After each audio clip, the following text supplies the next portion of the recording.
नमस्ते दोस्तों, आज हम व्याकरण पर आधारित वीडियो देखने वाले हैं। उसके पहले भी हमने व्याकरण पर आधारित कुछ व्याकरण प्रकार का अध्ययन किया है। दोस्तों, हमने 6 प्रकार व्याकरण के दो वीडियो के दरम्यान दो वीडियो के अंतर्गत उनका अध्ययन किया है। अब व्याकरण के प्रकार में 7वां प्रकार है दोस्तों हमारा अव्यय और उनके प्रकार।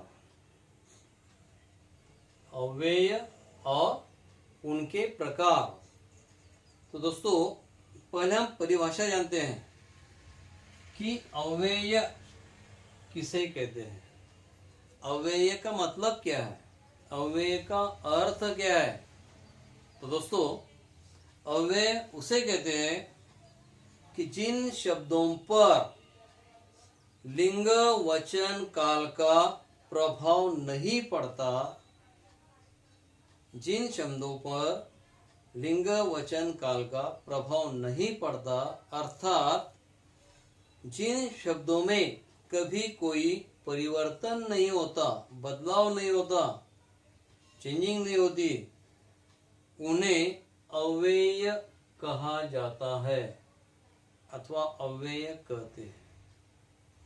अब परिभाषा अव्यय की मैं फिर से दोहराता हूं दोस्तों, अच्छी तरह से सुनो और उसे पाठ याद करने की कोशिश करो कि जिन शब्दों पर लिंग वचन और काल का प्रभाव नहीं होता, अर्थात जिन शब्दों में कभी कोई परिवर्तन नहीं होता, उन्हें अव्यय कहते हैं। तो अव्ययों पर दोस्तों लिंग वचन और काल का प्रभाव नहीं पड़ता है और ना ही उसका परिवर्तन होता है, ना ही उसका बदलाव होता है। ऐसे वाक्यों को हम अव्यय कहते हैं दोस्तों। और अव्ययों के अगर प्रकार हमने देखे तो अव्ययों के प्रकार में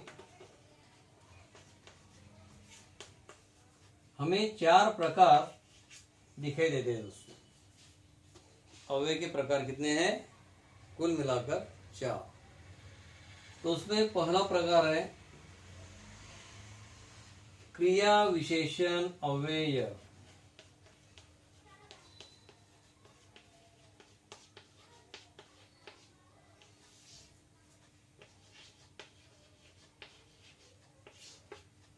क्रिया विशेषण अव्यय की जिसमें क्रिया का अंतर्भाव होता है। अभी क्रिया विशेषण की परिभाषा यानी कि संज्ञा व्याख्या हम देखते हैं दोस्तों कि क्रिया विशेषण अव्यय किसे कहा जाता है। क्रिया विशेषण अव्यय क्या होता है? तो क्रिया की रीति, क्रिया का स्थान, क्रिया का काल और क्रिया का परिमाण बताने वाले शब्दों को क्रिया विशेषण अव्यय कहते हैं। देखो दोस्तों कि क्रिया की रीति, क्रिया का स्थान, क्रिया का काल और क्रिया का परिमाण बताने वाले शब्दों को हम क्रिया विशेषण अव्यय कहते हैं। अब इन क्रिया विशेषण अव्ययों का परिचय, तो परिचय में हम पहला प्रकार देखते हैं दोस्तों क्रिया विशेषण अव्ययों का परिचय। तो पहला प्रकार है उसमें क्रिया की रीति बताने वाले अव्यय। पहला प्रकार है उसमें रीति।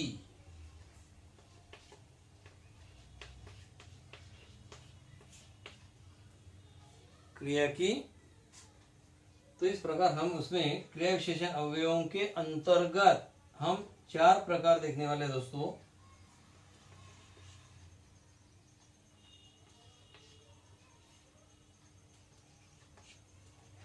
तो क्रिया की रीति,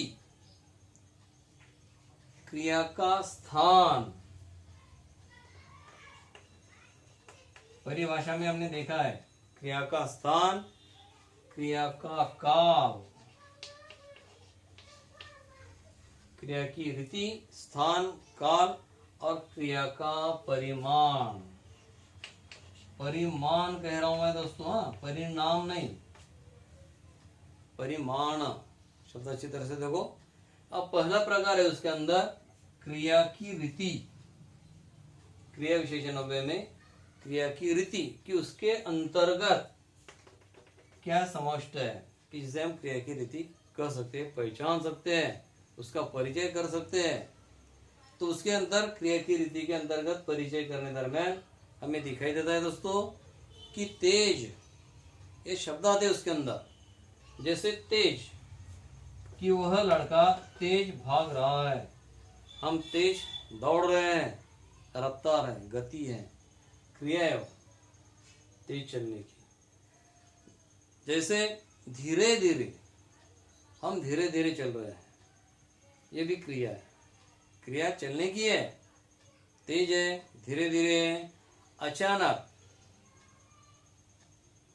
क्रिया है, अचानक हमारे सामने कोई उपस्थित हो जाता है, अचानक पेड़ पर से क्या कुछ फल गिर जाता है, यह क्रिया होती है दोस्तों। और एकाएक, एक्सीडेंटली कहते हैं मुझसे, एकाएक हम पढ़ाई की ओर ध्यान देते हैं और एकाएक लाइन चली जाती है कि जिसका हमें पता तक नहीं चलता।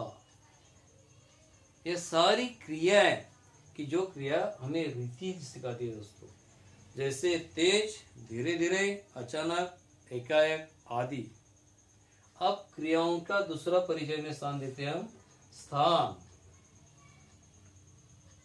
कि क्रिया का स्थान बताने वाले अव्यय, जैसे बाहर, अंदर, ये क्रिया का स्थान बता रहा है दोस्तों, कि वाक्य के अंदर जो घटना हो रही है वो बाहर है कि अंदर है, होने वाली क्रिया है। बाहर, भीतर, ऊपर, नीचे, यहाँ, वहाँ, इधर, उधर, ये सारी क्रिया है दोस्तों कि जो हमें स्थान यानी कि जगह बता रही है। अगला प्रकार आता है क्रिया विशेषण के परिचय दरम्यान काल। हमने स्थान देखा, अब काल के बारे में, कि क्रिया का काल बताने वाले अव्यय, जिसमें आज मैं आपको पढ़ा रहा हूं, आप घर पर लाइव ये हमारे वीडियो देख रहे हैं, पढ़ रहे हैं, यह आज की क्रिया है दोस्तों। आज, कल, देर से, जल्दी, कभी कभी, अब, अभी, अभी तक आदि, यह सब काल के अंतर्गत क्रिया विशेषण अव्यय के वाक्य बन सकते हैं दोस्तों। यह पहचानने का रीति है, यह परिचय हमें उस क्रिया का कर सकते हैं, अवयवों का परिचय होता है। और चौथा प्रकार है दोस्तों उसका परिमाण। परिमाण जिसे हम एकक कहते हैं दोस्तों, यूनिट, वजन, परिमाण, लीटर होगा, किलोग्राम होगा, सेंटीमीटर होगा, कम ज्यादा होगा। तो ये परिमाण के भी प्रकार होते हैं दोस्तों। संख्यावाचक परिमाण है, निश्चित संख्यावाचक है, अनिश्चित संख्यावाचक परिमाण है। तो परिमाण में उसका परिचय करते समय हम देखते हैं कि परिमाण बताने वाले अव्यय जो होता है दोस्तों, उसमें कम, अनिश्चित है, परिमाण है, पर हमें अंदाज लगाते कि भाई देखो ये 1 किलो है कि 2 किलो है, हम अंदाजा लगाते हैं किसी चीज का। अधिक, अगर वो चीज 1 किलो से ज्यादा होगी तो हम कहते कि भाई 1 किलो से ये ज्यादा है, मतलब अधिक है। देखो, ज्यादा, जास्त में, काफी, कितना हमें काफी है, पर्याप्त है, बहुत, थोड़ा और पर्याप्त आदि शब्द जो है दोस्तों, वह परिमाण बताने वाला काल का हमें अवयवों का परिचय करते हैं दोस्तों, क्रिया विशेषण अवयव से कहते हैं। अब दूसरा है समुच्चय बोधक अव्यय। दूसरा प्रकार है दोस्तों समुच्चय बोधक अव्यय। हम उसमें उदाहरण देख सकते हैं समुच्चय बोधक अव्यय में, तुम मेरी मदद कर सको तो बड़ा उपकार होगा। वाक्य देखो, तुम मेरी मदद कर सको तो बड़ा उपकार होगा। ऐसा विधान है दोस्तों, तुम मेरी मदद कर सको तो बड़ा उपकार होगा। तुम्हें सवाल आता है कि रेखांकित अवयवों को पहचानो। रेखांकित मतलब अंडरलाइन किए हुए, अधोरेखांकित कहते हैं उसे। अधोरेखांकित अवयवों का प्रकार पहचानो कि यह समुच्चय बोधक अव्यय दोस्तों। कि दूसरा उदाहरण हम देखते हैं, ठेकेदार और, बीच में और आया, ठेकेदार और उच्च अधिकारी की ईमानदारी का समाचार चारों ओर फैल गया। और जैसे इसमें तो है, तो ये जो वाक्य है दोस्तों, तो और, तो ऊपर के वाक्यों में रेखांकित शब्द को स्वतंत्र वाक्य या दो शब्दों को जोड़ने का कार्य करते हैं। कि दो वाक्यों को, दो शब्दों को जोड़ने का कार्य, मदद कर सको बड़ा उपकार होगा, तो मदद की तो बड़ा उपकार होगा। ठेकेदार और उच्च अधिकारी, इनकी ईमानदारी का समाचार फैला।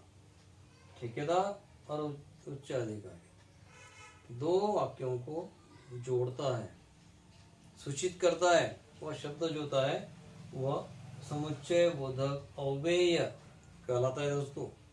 अथवा दो स्वतंत्र वाक्यों या शब्दों को जोड़ने वाले अवयवों को, दो स्वतंत्र और दो शब्दों को जोड़ने वाले वाक्यों को अथवा अवयवों को समुच्चय बोधक अव्यय कहते हैं। कि दो वाक्यों का समुच्चय जोड़ना, कि जो उसके दरम्यान जो शब्द आता है उसे समुच्चय बोधक अव्यय कहते हैं। अब इसमें जैसे तो आया है, दूसरे विधान में हमने और देखा है, तो ऐसे कुछ शब्द है दोस्तों कि जो हम समुच्चय बोधक अवयवों के विधानों को पहचान सकते हैं। भले बात बहुत आसान है तरीका पहचानने का।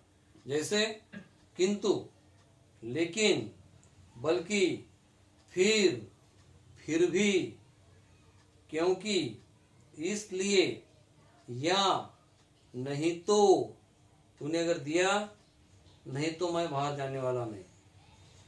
देखो, हम कहीं पर यह वाक्य जोड़ सकते हैं। बच्चे भी ऐसे ही करते हैं, रुपया दे या किताब दे, बीच में या आ गया, दो वाक्यों को जोड़ने वाला शब्द। ऐसे बहुत सारे उदाहरणों में हम उसे देख सकते हैं। वरना आदि, तो यह सारे शब्दों जो दो वाक्यों को, दो शब्दों को, रचनाओं को जोड़ते हैं उसे समुच्चय बोधक अव्यय कहते हैं दोस्तों।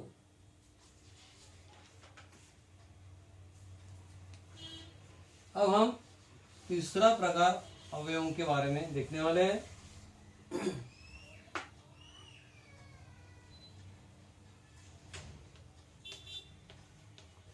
संबंध बोधक अव्यय, संबंध बोधक अव्यय। जैसे उदाहरण दे रहा हूं मैं दोस्तों आपको, मैं मित्र के साथ घूमने गया।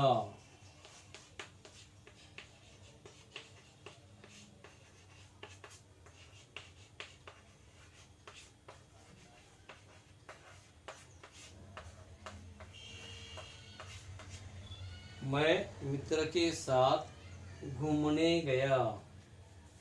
अब यहाँ पर घूमने अधोरेखांकित शब्द है, मैं मित्र के साथ घूमने गया। संबंध बोधक अव्यय, मित्र का साथ है, घूमने जाने के लिए उनका मित्रों का एक दूसरे को साथ है दोस्तों, घूमने के लिए।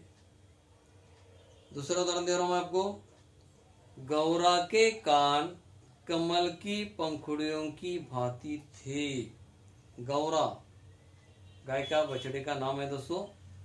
तो उसके जो कान है कमल के पंखुड़ियों के, कमल के पंख के समान, कमल के जो पाते रहते हैं, पन्ने रहते हैं, तो उसके भांति थे, के समान, कमल के समान, भांति का मतलब तो की भांति, कमल के पंखुड़ियों की भांति समान, यह संबंध कमल के फूलों से जोड़ा गया है दोस्तों।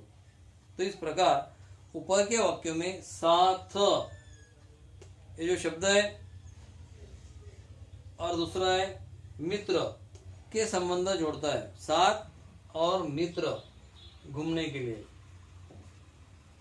साथ और मित्र के साथ। भांति शब्द कान का संबंध, भांति शब्द किसके समान, तो पंखुड़ियों के समान, क्या, तो कान। भांति शब्द कान का संबंध पंखुड़ियों के से जोड़ा जाता है दोस्तों।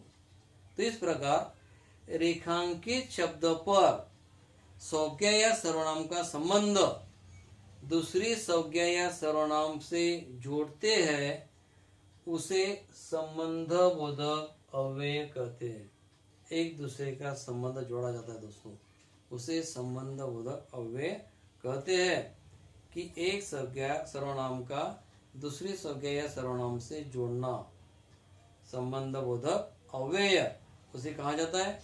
दूसरे अर्थ में हम कह सकते हैं कि जो अव्यय संज्ञा या सर्वनाम शब्दों के साथ आकर उनका संबंध वाक्य के दूसरे शब्दों से जोड़ता है, उन्हें संबंध बोधक अव्यय कहते हैं दोस्तों। इस प्रकार एक वाक्य का अथवा सर्वनाम दूसरी संज्ञा से जोड़ा जाता है, सर्वनाम, उसे जोड़ने के बाद संबंध बोधक अव्यय कहा जाता है दोस्तों।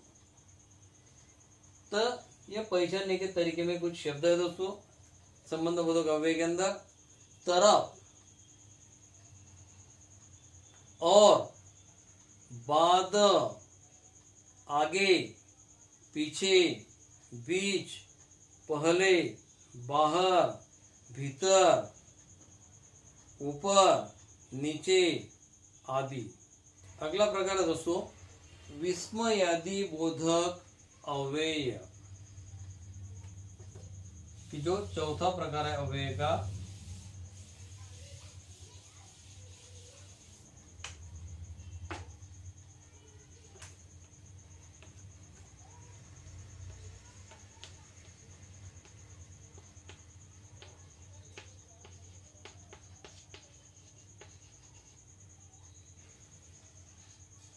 विस्मयादि बोधक अव्यय, विस्मय मतलब आश्चर्य, एक्सक्लेमेटरी, आश्चर्यजनक, उसे हम विस्मयादि बोधक अव्यय कहते हैं। जैसे उदाहरण के तौर पर देखते हैं हम दोस्तों। पहला उदाहरण है इसपे, अरे, इस चिन्ह को हम विस्मयादि चिन्ह करते हैं, एक्सक्लेमेटरी सेंटेंस कहते हैं आप अंग्रेजी में। देखो, यह पत्थर तुम्हें कहां से मिला।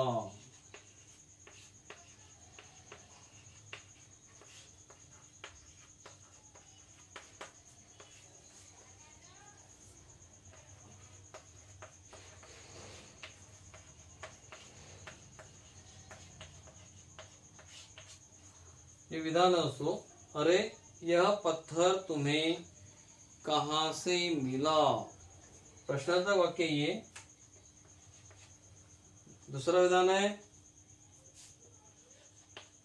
वह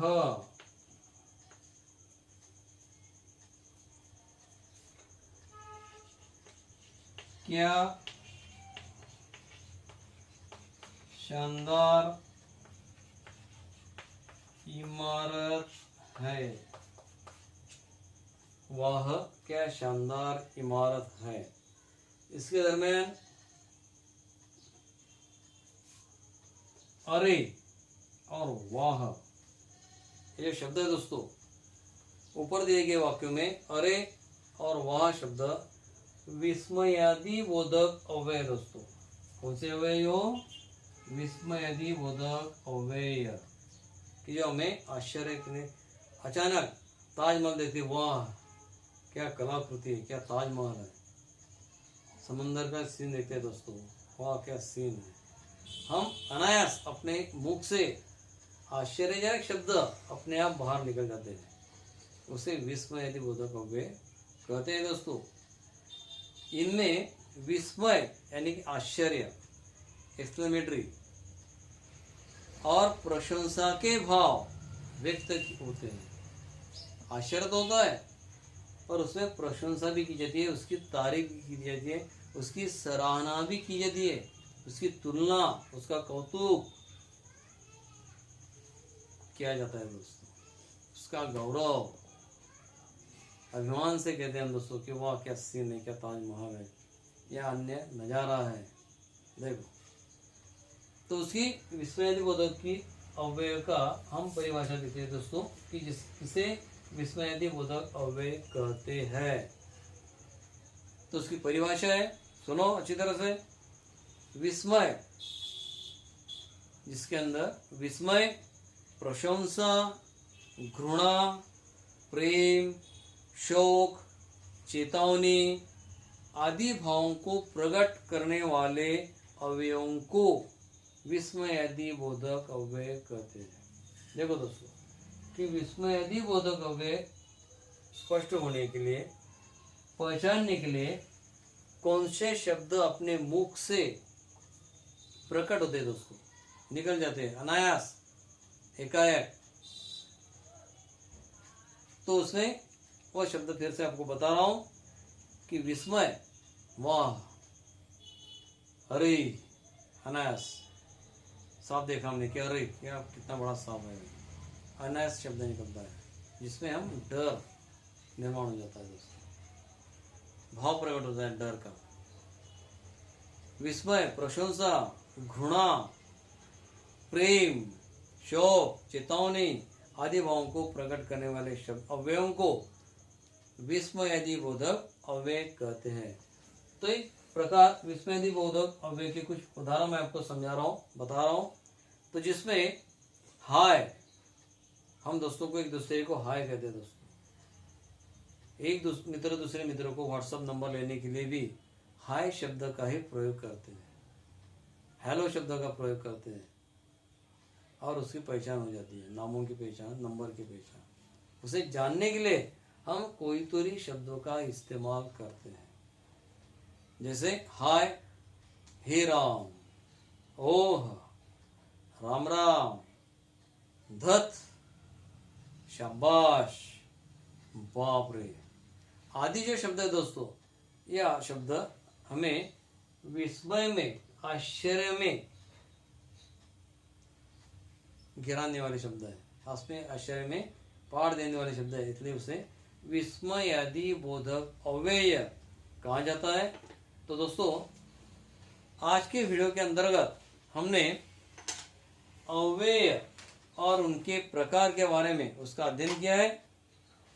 तो अव्यय हमने उसकी परिभाषा ध्यान दी दोस्तों, फिर से कह रहा हूँ एक बार स्मरण होने के लिए, याद रहने के लिए, कि जिन शब्दों पर लिंग, वचन और काल का प्रभाव नहीं पड़ता, अर्थात जिन शब्दों में कभी कोई परिवर्तन ही नहीं होता, उन्हें अव्यय कहते हैं। तो लिंग, वचन, काल का प्रभाव न पड़ना और ना ही उसके अंदर, उसके ऊपर कोई परिणाम होना, परिवर्तन होना, बदलाव होना, परिवर्तन होना, ऐसे वाक्यों को अव्यय कहा जाता है दोस्तों। और अव्यय के प्रकार हमने देखे कि जब अव्यय के प्रकार लगभग 4 है कुल मिलाकर। तो जिसमें हमने पहला देखा है क्रिया विशेषण अव्यय, जिसके अंदर क्रियाओं का समावेश है। दूसरा प्रकार देखा दोस्तों हमने समुच्चय बोधक अव्यय, 2 वाक्यों का समुच्चय और बीच में जो शब्द आता है उसे हम पहचान निकट तरीका कहते हैं कि जिससे हम समुच्चय बोधक दूसरे वाक्यों को जोड़ने का काम करता है। समुच्चय बोधक अव्यय कहा जाता है उसे। तीसरे प्रकार में संबंध बोधक अव्यय, एक का संबंध दूसरे से जोड़ना, उसे संबंध बोधक अव्यय कहा जाता है। और चौथा प्रकार जो है दोस्तों अवयवों के बारे में, तो चौथा प्रकार हमने जो देखा विस्मय आदि बोधक अव्यय, कि जिसके अंदर विस्मय है, आश्चर्य है। तो विस्मय, प्रशंसा, घृणा, प्रेम, शोक, चेतावनी आदि भावों को प्रकट करने वाले जो शब्द होते हैं उस शब्दों को, अवयवों को विस्मय आदि बोधक अव्यय कहते हैं। कि इसमें भावनाएं प्रकट होती है दोस्तों, सुख दुख की, आश्चर्य की, उसे विस्मय आदि बोधक अव्यय कहते हैं। तो दोस्तों यह सारा व्याकरण का प्रकार हमने वीडियो एक 4-5 वीडियो के अंतर्गत सब व्याकरण का प्रकार हमने यहाँ पर देखा है। मैं इसके अपने लिखान के लिए, वर्गपाठ के लिखान के लिए व्याकरण विभाग के अंदर मैं इसके तस्वीर निकालकर मैं आपको छायाचित्र भेजने वाला हूँ। वो आप अपने वर्गपाठ के अंदर व्हाट्सएप पर आधारित वर्ग में देने के बाद इसे अपने वर्गपाठ के अंदर व्याकरण विभाग में अच्छी तरह से लिखना, वीडियो का अच्छी तरह से पढ़ाई करना, समझो, समझने का प्रयत्न करो, किताब सामने रखो और उसे लिखने की कोशिश करो दोस्तों। स्कूल शुरू होने के बाद यह सारा लिखे काम आपका जांच कर मिलने वाला है, चेक करके मिलने वाला है दोस्तों। तो यहाँ हम रुकते हैं दोस्तों, धन्यवाद।